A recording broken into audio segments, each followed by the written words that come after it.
new variations are relatively new compared to the Africans in terms of geological scale, those are more rare, are not as frequent as the diversity that we see in Africa. And I have a point. I hope I'm not losing you, because I have a point that has to do with multiple sclerosis. Incidentally, and I have to say that because we're friends and I can say whatever I want, I was told, that was not the first and only out of Africa events. Early species of humans, or human-like, were able to do exactly the same, because that's what we do. We look for better places. And we're able also to look at, to get out of Africa. For example, the Neanderthal. And just last week, we got another gift from the sequencing community.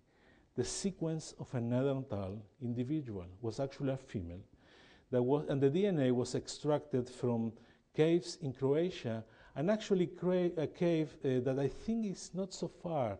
It's called El Cidrón, and I think that is here in North Spain as well. So with a lot of work, people were able to really collect this very, very old DNA sequence.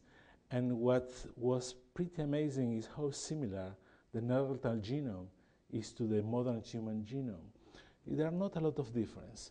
And what is very clear from the genetic evidence, there was admixture, admixture of Neanderthals and modern humans. And even if the Neanderthals were eventually extinguished or disappears, we all, particularly white people, carry at least 1% of genetic variants that apparently are coming from the Neanderthal. What are the differences between Neanderthals and modern humans? Those are genes that participate in cognition. And mutations in this gene today, they lead to autism, schizophrenia, and problems of cognition. So maybe that's where the differences are between these two species and why we were so successful and eventually were able to replace the Neanderthal. But let's go back to the subject of our presentation, that is how genetics can help us to solve the problem of multiple sclerosis.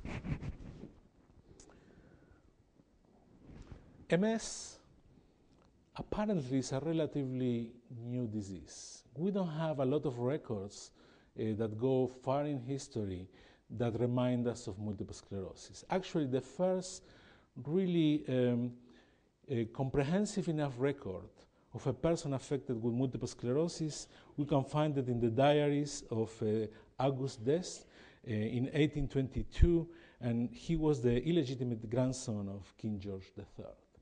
Since I'm coming from America, it's always fun to remind the English people that they have illegitimate grandsons, the kings. It's a wonderful diary. I mean, this guy was really affected, went into a wheelchair. His first attack was a transient loss of vision during the funeral of a friend of him.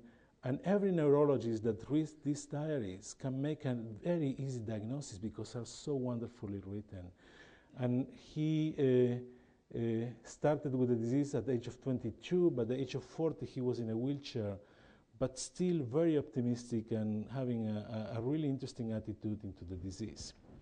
Again, this probably was a mess before, but this was the first time that we have a clear record that the disease shows up. Really, really recently, approximately 200 years ago.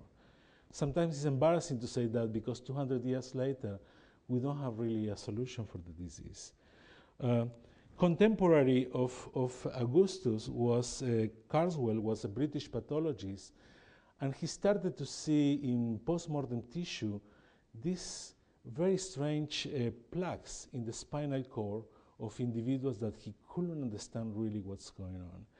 And even if he really drew these wonderful pictures that really compete with the best MRI that we have today.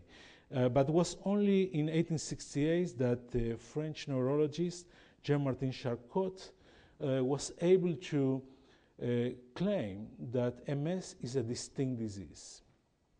So this is the history of the disease. And today, again, 200 years later, we have a model that we think is appropriate to explain the pathogenesis and the pathology of the disease. And many in the community believe that the disease starts with the immune response going totally bad or totally wrong. Again, an immune response that is in charge of defend us from viruses and bacteria, some way get confused and start to attack components of the brain. So this immune response moves from the peripheral blood into the brain, causes inflammation, and through the inflammation there is neurodegeneration, death of oligodendrocytes. Those are the cells that produce myelin, and also death of axons, and of course those are the cells that make us function. I must say, and here in the panel, I show pictures that are telling us the whole story. This is the immune response taking place, T cells, dendritic cells. That's how it really starts, is an electron microscopy. Here we see a microscopic section of the brain, and this is